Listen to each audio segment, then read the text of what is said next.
नमस्कार, न्यूज 18 मध्य प्रदेश छत्तीसगढ़ देख रहे हैं आप और वक्त है पीसीजी सुपरफास्ट 100 का।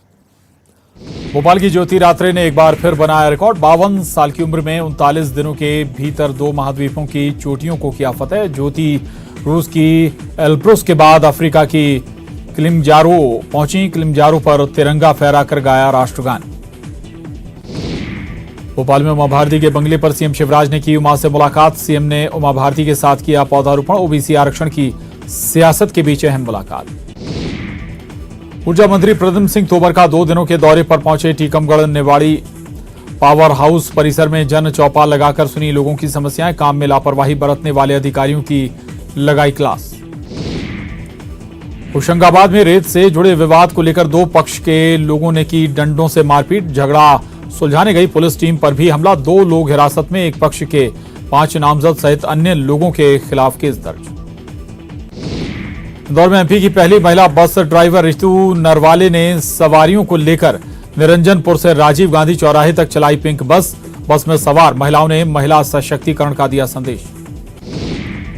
कांग्रेस नेता के मिश्रा ने पिछड़ा वर्ग कल्याण आयोग के गठन को बताया असंवैधानिक। कहा कि ओबीसी आयोग कमलनाथ सरकार में ही किया जा चुका था गठित। सीएम रहते कमलनाथ ने जेपी धनोतिया को बनाया था अध्यक्ष। कांग्रेस नेता के मिश्रा ने कहा कि ओबीसी आयोग में एक अध्यक्ष रहते दूसरा अध्यक्ष नियुक्त करना असंवैधानिक। कांग्रेस सरकार के खिलाफ कोर्ट में कोड ऑफ कंडक्ट का करेगी केस। पिछड़ा वर्ग कल्याण आयोग के गठन पर मंत्री विश्वास सारंग ने कांग्रेस पर बोला हमला। कहा कांग्रेस को इसकी करनी चाहिए तारीफ, ना कि राजनीति। हमने अपने वायदे को निभाया। बुरहानपुर में गृह मंत्री नरोत्तम मिश्रा ने कांग्रेस पर साधा निशाना। कहा कि प्रदेश में एक भी मॉब लिंचिंग की घटना नहीं हुई। गुना में पुलिस ने अवैध शराब के साथ 2 बदमाशों को किया गिरफ्तार। 5 अब भी फरार। उनके पास से 10 लाख रुपए और बड़ी मात्रा में शराब बरामद। शिवपुरी से राजगढ़ ले जाई जा रही थी शराब। छत्तीसगढ़ में ब्लेंडेड मोड में होंगे यूनिवर्सिटी के एग्जाम। छात्रों के लगातार विरोध प्रदर्शन के बाद विश्वविद्यालय का फैसला। ऑफलाइन परीक्षा संबंधित दिए गए सारे आदेश रद्द। छत्तीसगढ़ में सरकारी कर्मचारियों का प्रदेशव्यापी आंदोलन। 3,80,000 वर्कर्स का राजधानी के बूढ़ा तालाब पर प्रदर्शन। 14 सूत्रीय मांग को लेकर 1 दिन की सामूहिक छुट्टी। गरियाबंद के ढोर्रा मिडिल स्कूल के 2 शराबी शिक्षकों ने ग्रामीण परेशान। ग्रामीणों ने की दोनों शराबी शिक्षकों को तुरंत हटाने की मांग। स्कूल में शराब की पार्टी करते हैं खीर सिंह और शशि शेखर पांडे। कोरिया में प्रेमिका और उसकी मां ने प्रेमी को जलाया जिंदा। इलाज के दौरान गई युवक की जान। दोनों गिरफ्तार। शादी से इनकार करने पर दिया वारदात को अंजाम। सूरजपुर में किसानों की आर्थिक स्थिति सुधारने के लिए पशुपालन विभाग की कोशिश। किसानों को फसल के साथ पशुपालन के लिए कर रहे प्रेरित। पशुपालन के लिए दी जाएगी ट्रेनिंग। गरियाबंद के भैंसातरा में भीखू राम और उसके परिवार को मिली राहत। घर के बगल का पंचायती रंगमंच बना नशेड़ी और शरारती तत्वों का अड्डा। 7 साल की लंबी लड़ाई के बाद कमिश्नर के आदेश से तोड़ा गया। जशपुर जिले में सैकड़ों खिलाड़ी परेशान। खिलाड़ी खेल सुविधाओं के अभाव में नहीं कर पा रहे अब अपनी प्रैक्टिस। खेल में उपयोग होने वाले सामानों के अभाव पर कलेक्टर ने जल्द हल निकालने का दिया भरोसा। कांग्रेस अध्यक्षा सोनिया गांधी ने पूर्व मुख्यमंत्री दिग्विजय सिंह को दी अहम जिम्मेदारी। राष्ट्रीय मुद्दों पर आंदोलन की योजना बनाने के लिए गठित कमेटी का दिग्विजय सिंह को बनाया गया अध्यक्ष। पूर्व सीएम दिग्विजय सिंह के नेतृत्व में बनी इस 9 सदस्यीय कमेटी में प्रियंका गांधी, उत्तम कुमार रेड्डी, मनीष चतरथ, बीके हरिप्रसाद, रिपुन पुरा, उदित राज, डॉक्टर रागिनी नायक और जुबैर खान सदस्य के रूप में शामिल। मंत्री विश्वास सारंग ने कांग्रेस के बेरोजगारी के सवालों पर कहा 15 महीने की जब कांग्रेस की सरकार थी तब किसी को भी नौकरी नहीं दी गई। बेरोजगारी भत्ता देने का वादा भी पूरा नहीं हुआ, लेकिन हमारी सरकार लगातार दे रही युवाओं को मौका। प्रभारी मंत्री गोपाल भार्गव ने दिवंगत पूर्व मंत्री बृजेंद्र सिंह राठौर को संकेतों में कहा असुर। बेटे नितेंद्र सिंह राठौर ने सोशल मीडिया पर बयान का दिया जवाब। कहा पिता के दिए संस्कारों के कारण मैं नहीं दूंगा जवाब। पृथ्वीपुर की जनता देगी जवाब। खबर दंतेवाड़ा से है, जहां 2 नक्सलियों ने सरेंडर कर दिया है। इनामी समेत 2 नक्सलियों का सरेंडर। एसपी के सामने आत्मसमर्पण किया इन नक्सलियों ने। कई मामलों में इन नक्सलियों की तलाश चल रही थी। तो ये बड़ी खबर है दंतेवाड़ा से, जहां 2 नक्सलियों ने सरेंडर कर दिया है। इनामी समेत 2 नक्सलियों का सरेंडर। एसपी के सामने इन्होंने आत्मसमर्पण किया है। कई मामलों में नक्सलियों की तलाश थी। और घर वापस आई अभियान के तहत 1 साल और 420 नक्सलियों ने 1 साल के अंदर अभी तक समर्पण किया है। तो यह अभियान रंग ला रहा है। घर वापस आई अभियान के तहत अभी तक 1 साल में 420 नक्सली आत्मसमर्पण कर चुके हैं। तो दंतेवाड़ा से बड़ी खबर है, 2 नक्सलियों ने सरेंडर किया है और इनामी समेत ये 2 नक्सली हैं कुल जिन्होंने आत्मसमर्पण किया। एसपी के सामने उन्होंने अपने हथियार डाल दिए। आपको ये भी बता दें, घर वापस आई अभियान लगातार सफल रहा है और इसी अभियान के तहत अभी तक 1 साल के अंदर 420 नक्सली आत्मसमर्पण कर चुके हैं।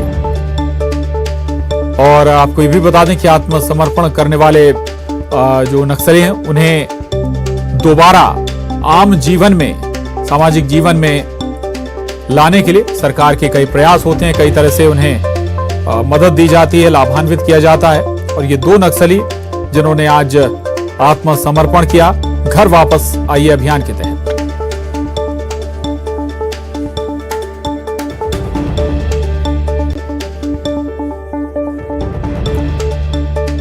और सिंगरौली में आदिवासियों के साथ दोयम दर्जे का व्यवहार, आदिवासी कलाकार भी फेंके हुए पैसे मुंह से उठाने को मजबूर। गरीबी और कला का उड़ाया जा रहा मजाक। ओबीसी वर्ग को लेकर शिवराज सरकार का एक और बड़ा फैसला। पिछड़ा वर्ग कल्याण आयोग के नए अध्यक्ष बने गौरीशंकर बिसेन। सीएम ने 15 अगस्त को किया था आयोग के गठन का ऐलान। पिछड़ा वर्ग कल्याण आयोग के अध्यक्ष गौरीशंकर बिसेन का बयान। पिछड़ा वर्ग के कल्याण के लिए बनी योजनाओं और रामजी महाजन आयोग की सिफारिशों का भी होगा अध्ययन। 51% से ज्यादा आबादी वाले वर्ग को योजनाओं का किस तरीके से दिया जाए लाभ, इस पर भी होगी चर्चा। जबलपुर में गौवंश के पालन और संरक्षण के लिए अब सरकार जनता से लेगी चंदा। सरकार ने विज्ञापन जारी कर जनता से की खुलकर दान करने की अपील। साथ ही दानदाताओं को लुभाने के लिए सरकार से कई कदम भी सरकार ने उठाए। दानदाताओं को दान राशि में आयकर की छूट दी जाएगी। प्रदेश के गौपालन एवं पशुधन संवर्धन बोर्ड के उपाध्यक्ष स्वामी अखिलेश्वरानंद गिरी का बड़ा बयान। गाय को राष्ट्रीय प्राणी घोषित करने की मांग की। ऐसा करने से लोगों का गाय के प्रति बदलेगा दृष्टिकोण। गाय को जीवंत इकाई मानकर प्राणी शब्द का उपयोग करने की कही बात। गौ संवर्धन के लिए सरकार की चंदा वसूली का हिंदू वादी संगठनों ने किया समर्थन। हिंदू सेवा परिषद ने गौ संवर्धन बोर्ड के फैसले को सही ठहराया। मुरैना के सबलगढ़ तहसील में पदस्थ नायब तहसीलदार के खिलाफ पत्नी ने मामला कराया दर्ज। शराब पीकर मारपीट और दहेज प्रताड़ना का लगाया आरोप। नायब तहसीलदार के खिलाफ आपराधिक प्रकरण दर्ज। सतना में आंगनबाड़ी कार्यकर्ता और सहायिका अनियमितीकरण की मांग को लेकर प्रदर्शन रैली निकालकर जिला कलेक्ट्रेट कार्यालय का किया घेराव। मुख्यमंत्री के नाम जिला प्रशासन को सौंपा ज्ञापन। ग्वालियर में स्मार्ट सिटी योजना में भ्रष्टाचार का मामला आया सामने। एक रोड टेंडर में 241 करोड़ रुपए को 23% बढ़ाकर दिखाया गया। टेंडर 299 करोड़ रुपए तक पहुंचा। ईओडब्ल्यू ने एफआईआर दर्ज कर शुरू की जांच। मुरैना पुलिस अधिकारियों के फर्जी अकाउंट बनाकर पैसे ऐंठने के मामले का खुलासा। मामले की जांच में 4 मोबाइल फोन बरामद। एक आरोपी गिरफ्तार, पूछताछ की जारी। गिरोह फेसबुक पर ट्रिक फोटोग्राफी से नग्न वीडियो बनाकर लोगों को करता है ब्लैकमेल। बाबा महाकाल के भक्तों के लिए खुशखबरी। अगले हफ्ते से भस्म आरती में हो सकेंगे शामिल। 17 महीने से एंट्री पर लगा था बैन। बाढ़ आपदा पर एमपी सरकार ने केंद्र से मांगी मदद। मांगी 2043 करोड़। राज्य आपदा राहत कोष की दूसरी किस्त भी मांगी। मध्य प्रदेश में ओबीसी आरक्षण मामले में सरकार का बड़ा फैसला। भर्ती परीक्षा में 27% रिजर्वेशन देने के निर्देश। सभी विभागों को पत्र जारी, लेकिन रोक वाली भर्तियों परीक्षाओं पर नहीं होगा लागू। छत्तीसगढ़ में कर्मचारियों का प्रदेशव्यापी आंदोलन आज। 3,80,000 वर्कर्स राजधानी के बूढ़ा तालाब में करेंगे प्रदर्शन। कांग्रेस के प्रदेश प्रवक्ता डॉक्टर अमीनुल खान सूरी जिला बदर चूड़ीवाले की पिटाई के बाद मुस्लिम संगठनों ने किया था सेंट्रल कोतवाली थाने का घेराव। लोगों को भड़काने और सांप्रदायिक माहौल बिगाड़ने को लेकर केस दर्ज। दुर्ग में सेक्स रैकेट का खुलासा। कई स्पा सेंटरों पर पुलिस का छापा। टूरिस्ट वीजा पर आकर लड़कियां कर रही थीं काम। कई लोगों को पुलिस ने किया गिरफ्तार। गणेश चतुर्थी को लेकर सरकार ने जारी की गाइडलाइन। चल समारोह निकालने की अनुमति नहीं। पंडाल का साइज तय। प्रतिमा विसर्जन में 10 लोग ही हो सकेंगे शामिल। कोरोना प्रोटोकॉल का पालन होगा जरूरी। मुख्यमंत्री शिवराज सिंह चौहान आज निजी कार्यक्रम में पहुंचे। विदिशा दुनिया से अलविदा कह गए विधायक और मंत्री के परिवार से की मुलाकात। सीएम विदिशा के पूर्व विधायक ठाकुर मोहर सिंह के परिवार से मिलने पहुंचे। सीएम शिवराज सिंह चौहान बेटे कार्तिकेय द्वारा संचालित सुंदर दूध डेयरी की ओर भी हुए रवाना। सीहोर जिले के दौरे पर सीएम शिवराज सिंह चौहान बुधनी में 100% टीकाकरण होने पर आयोजित कार्यक्रम में हुए शामिल। लोगों से की टीका लगवाने की अपील। सीहोर के बुधनी को मुख्यमंत्री शिवराज सिंह चौहान ने दी 98 करोड़ से अधिक राशि के निर्माण कार्यों की सौगात। जिले के प्रभारी और स्वास्थ्य मंत्री प्रभुराम चौधरी, सांसद रमाकांत भार्गव भी रहे उपस्थित। बिजली संकट को लेकर सियासत जारी। कमलनाथ ने फिर ट्वीट कर सरकार पर साधा निशाना। कहा, सरकार प्रदेश में बिजली संकट को लेकर लगातार झूठ परोस रही है। इंदौर में महिलाओं के लिए आई पिंक बस। ट्रेनिंग के बाद रितु ने पहली बार महिला यात्रियों को बैठाकर चलाई बस। रितु के काम की सीएम शिवराज ने भी की सराहना। सूरजपुर में केना पारा के पास बस और बोलेरो में जबरदस्त भिड़ंत। 2 लोगों की मौके पर मौत, 4 लोग गंभीर रूप से घायल। मृतकों में एक पुलिस आरक्षक भी।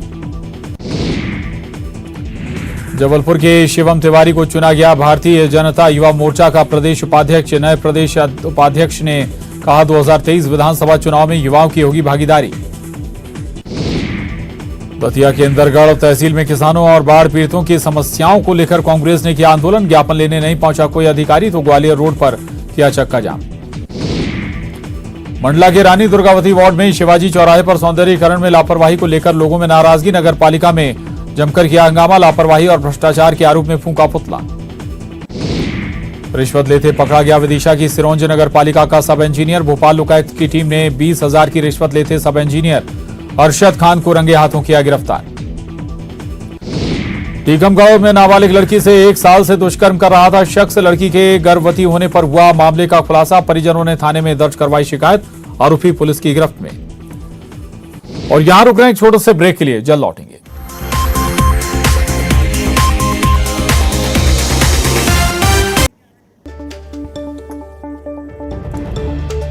और बड़ी खबर है ओबीसी आरक्षण से जुड़ी हुई। आपको बता दें, हाई कोर्ट में कैविएट दाखिल हुई है। 27% ओबीसी आरक्षण के पक्ष में ये कैविएट दाखिल की गई। ओबीसी एडवोकेट वेलफेयर ने ये दाखिल की है और राज्य सरकार के फैसले को इसमें चुनौती दी गई है। तो एक पक्षीय आदेश ना हो जारी, ये कैविएट के जरिए कहा गया। हाईकोर्ट की रोक के अलावा सभी भर्तियों में 27% ओबीसी आरक्षण देने का सरकार ने फैसला लिया है। तो ये बड़ी खबर इस वक्त ओबीसी आरक्षण से जुड़ी हुई। हाईकोर्ट में कैविएट दाखिल हुई है। प्रतीक हमारे साथ जुड़ गए। प्रतीक, विस्तार से समझाएं क्या कहा गया है इस कैविएट में। देखिए, विशेष रूप से कल अगर आपको बता दूं कि सरकार ने एक अधिसूचना जारी करते हुए स्पष्ट कर दिया था कि 27% ओबीसी आरक्षण सिर्फ 3 परीक्षाओं या दाखिलों को छोड़ के शेष सभी परीक्षाओं या दाखिलों में दिया जाएगा। यानी ओबीसी आरक्षण का रास्ता कहीं ना कहीं इस अधिसूचना के बाद साफ सा हो गया था। इस बीच आज ओबीसी एडवोकेट्स वेलफेयर एसोसिएशन ने कैविएट हाईकोर्ट में दायर कर दी है, क्योंकि पूरी संभावना है कि कहीं ना कहीं इस अधिसूचना को भी कोई ना कोई हाईकोर्ट में चैलेंज जरूर कर सकता है। बेशक 20 सितंबर को अंतिम सुनवाई हाईकोर्ट शुरू करने जा रहा है, लेकिन सरकार ने इस बीच अधिसूचना को जारी कर दिया था। पूरी उम्मीद है कि कोई ना कोई हाईकोर्ट पहुंचेगा इस अधिसूचना के खिलाफ, इसलिए इस कैविएट को दायर किया गया है ताकि कोई भी एक पक्षीय सुनवाई इस मामले पे ना हो। फिलहाल अभी तक तो कोई ऐसा मामला सामने नहीं आया है, लेकिन संभव है कि सरकार की अधिसूचना को कोई ना कोई चैलेंज जरूर करेगा। इसलिए ओबीसी एडवोकेट वेलफेयर एसोसिएशन ने इस कैविएट को दायर किया है। प्रशांत, शुक्रिया आपका इस पूरी बातचीत के लिए, जानकारी के लिए धन्यवाद आपका प्रतीक। तो हाईकोर्ट में कैविएट दाखिल हुई इस मामले में, चूंकि कुछ जो छोड़कर जगह कर बाकी सभी जगह 27% आरक्षण सरकार ने जारी रखने का फैसला किया है।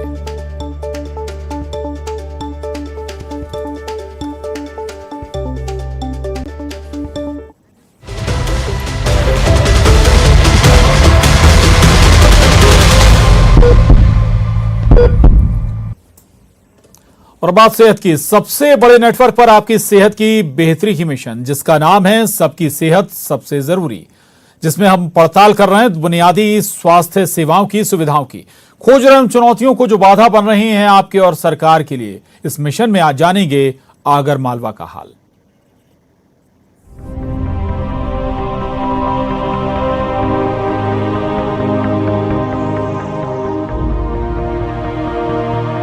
कोरोना की दूसरी लहर के दौरान ऑक्सीजन की किल्लत ने कहर बरपाया, लेकिन ऐसा लगता है कि आगर मालवा ने इससे कोई सबक नहीं लिया।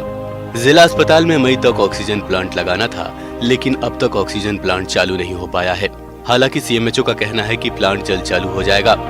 जिले में 600 ऑक्सीजन सिलेंडर और 109 कंसंट्रेटर उपलब्ध होने की बात भी सीएमएचओ कह रहे हैं। इसके लिए तैयार हैं। ऑक्सीजन प्लांट हमारे यहाँ लग चुका है, आज या कल में चालू हो जाएगा।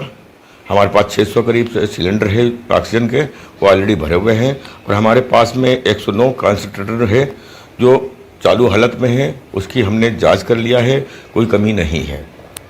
सर प्लांट कितनी क्षमता का है सर? अपने प्लांट 200 लीटर प्रति मिनट उसमें ऑक्सीजन सप्लाई होगी। इससे 30 से 40 मरीज एक साथ में उसको ऑक्सीजन ले सकते हैं। इसका मतलब ऑक्सीजन पे हम पूर्णतः ठीक है, मैनेज कर लेंगे। जिले में स्वास्थ्य विभाग में मैन पावर की भी कमी है। ये कमी कैसे दूर होगी, इसका जवाब सीएमएचओ के पास नहीं है। कुछ कमियां हैं स्टाफ की, वो शासन स्तर से होगा, यहाँ हम कुछ नहीं कर सकते। जिले में एम्बुलेंस की कमी है। नए वाहनों के आ जाने के बाद पुराने वाहनों को कबाड़ बनाया जा रहा है। फिलहाल पुराने अस्पताल परिसर में कई वाहन तकनीकी खामियों के चलते बेकार पड़े हैं, जबकि इन वाहनों को ठीक कराकर उपयोग किया जा सकता है। हालांकि अधिकारी ऐसा नहीं मानते। वो चालू कंडीशन में नहीं है, सब राइट ऑफ है। राइट ऑफ करने का उसका प्रोसीजर है और उसको बाद में नीलाम किया जाएगा। लेकिन सर देखने में कंडीशन अच्छी लग रही, लाखों रुपए का सिस्टम खराब होने की कंडीशन नहीं, ऐसा नहीं लगा मुझे तो। मैं जब से आया हूँ जैसे है वैसे ही है और उसको जांच करवा लूँगा मैं क्या स्थिति है। कोरोना की तीसरी लहर से निपटने के लिए समय पर तैयारी, संसाधनों का सही इस्तेमाल जरूरी है। ऐसे में अगर ऑक्सीजन प्लांट लगाने तक में लेट लतीफी की जाएगी, रिपेयरिंग के बाद जो एम्बुलेंस उपयोग में लाए जा सकते हैं उन्हें कबाड़ बनाया जाए, तो सिस्टम पर सवाल उठना लाजमी है।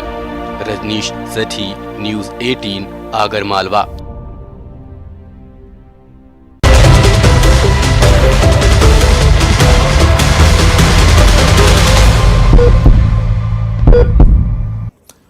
और इस बुलेटिन में बस इतना ही। आखिर में नजर हेडलाइंस पर।